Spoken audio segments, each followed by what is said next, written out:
Hi, and welcome to Canvas and F&H 200. So in this video, I just want to orient you to the way that this course is laid out in Canvas. So when you open Canvas, you're going to end up on the home page for F&H 200.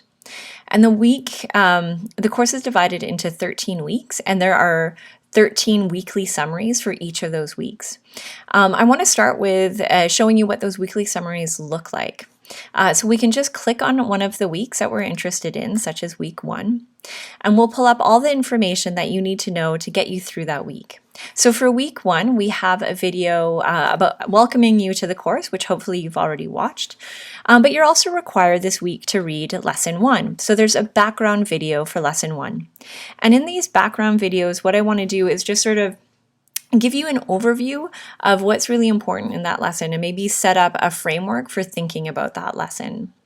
Sometimes there's particularly tricky concepts, so I also touch on those in those videos. Any video that is present is also available by a PDF that you can download and keep for your own notes. So each weekly summary also has your reading list. So for this first week, we have the required reading for lesson 1. Now, you might want to print out the lessons that maybe they're easier for you to read offline. I do have a PDF link. Occasionally, there'll be other required readings. So for this lesson 1, there's in particular one site that I'd really like you to read, and it is examinable. So anything that is under required reading is examinable. Sometimes there's just other neat links to explore and things that might add to your insights about the course content. So those are under optional readings. You also have a section called This Week's Assignments. So that'll list out anything that that is due that week, and the week starts on Monday through to Sunday. You also have upcoming deadlines. So these are things that are going to be due next week. So quite often when we assign a lesson to read, so we'll assign that lesson to read on Monday, the assignments that are due for that lesson are due the following week. So they're listed here in upcoming deadlines. And you can find out more information by just selecting on those links to those assignments. The last thing that is on these weekly summaries is a set of learning outcomes. So in the non-italicized text is all the learning outcomes that are stated at the beginning of each lesson. And what I've put in italics is something more specific. So I'm kind of trying to tell you how much you're going to need to know, how much is examinable, and to what extent you need to understand the material. So I try to highlight that in the italicized font. You also have terminology sheets. So these terminology sheets are to help focus on different terms that are being introduced, because this is a very term-heavy course. So there's a lot of new vocabulary. So these terminology sheets will highlight all these terms that are important. And what the intention is that you'll write the definition on the right-hand side. So you could cut it out, fold it in half, and then you've got sort of flashcards, or you could just use it as a vocab sheet. Now, so this opens up in a Google document. So what you can do is you can either download it as a Word document or a PDF for yourself, but you can also add it to your own Google Drive. And since I'm already logged in, I don't see that icon popping up, but typically it's a little icon that'll pop up that looks like the Google Drive symbol and a plus. And then you can just add this document to your Google Drive and change it as you wish. So that's everything that's going to be presented in the weekly summary slide. So let's go back home. So a couple other things to note about the homepage. On Canvas, you always have a list of things that are coming up that are due. And then these are things that are assigned to you to do, and then things that are coming up, deadlines in the future. You have immediate contact information for both myself as well as the TA. We have personal emails here, but we also, you can always email us through the inbox using the inbox in Canvas. We will respond to either. It's really just your preference.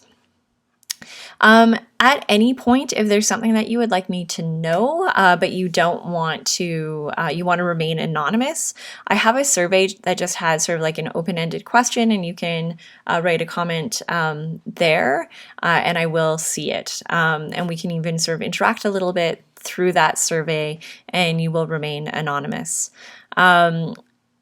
Please feel free to email me, use the survey, however you wish.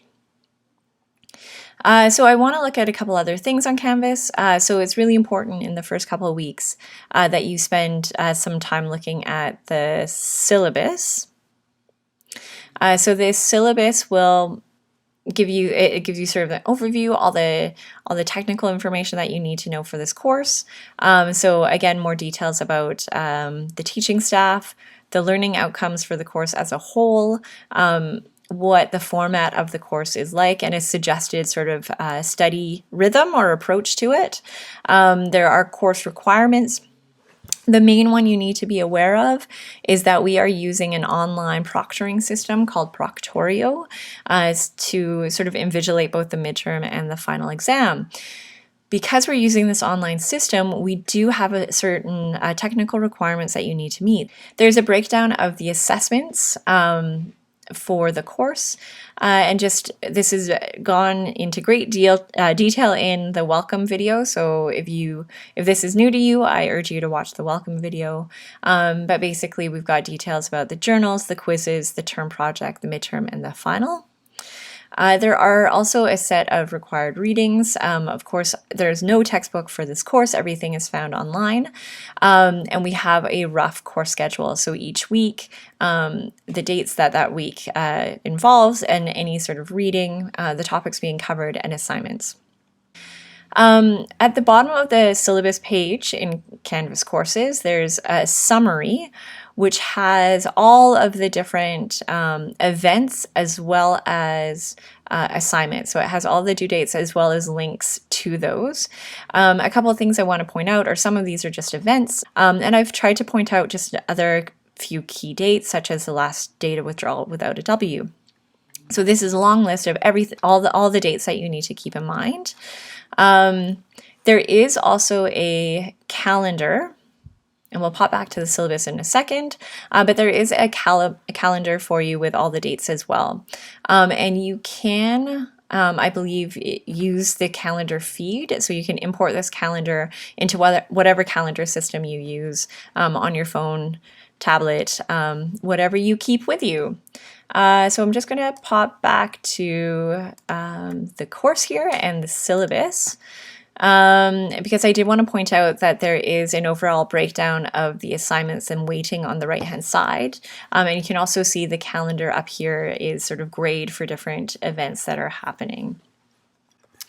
On the left hand side, there's a few other things that we're going to look at. So announcements will just bring you to any announcement that has been made for the course. So right now there might be no announcements. We aim to put out an announcement each week, highlighting, again, the things that you need to know that week.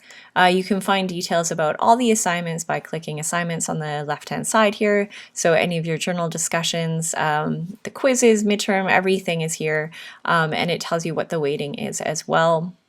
Some of these rule types are, so it'll indicate, so for the journals, the 2 lowest scores are dropped. So you get a lot of information here. Grades gives you a breakdown of everything that you have been graded upon, as well as an overall breakdown of your grade. Modules is where you find sort of the online textbook for this course.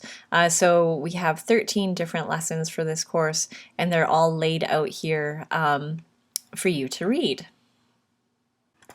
When you open one of the modules, you start with an overview for each lesson. There will be the learning objectives, and any of the optional reading or required reading will be highlighted at the bottom. And then you can just scroll through, so clicking on the next or the previous button to move through that lesson. There may be videos in each of these lessons that you can have a look at.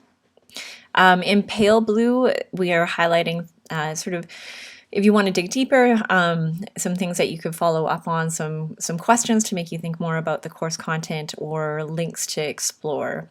We try to highlight the things that are really essential for you to know for the exam in the dark blue. So the terms to remember are one of those, so that these will always match the vocabulary or your terminology sheets, although the terminology sheets that I provide will have more vocabulary on them than the terms to remember. I just want to point out that we can also see the quizzes on the side. So sort of breaking the types of assignments down into quizzes and discussions. There's pages for each of those. I do personally find it easiest to navigate all of the assignments just through the assignments tab. Within the discussions as well, you will be able to post any questions you have. So trying to keep questions you have of a personal nature to the emailing platforms, but you can post questions about the logistics of the course or any of the course content to the discussion boards up here. And then you have your discussion assignments listed below. I hope this has provided you with a good overview of the setup of the course in Canvas. Thanks.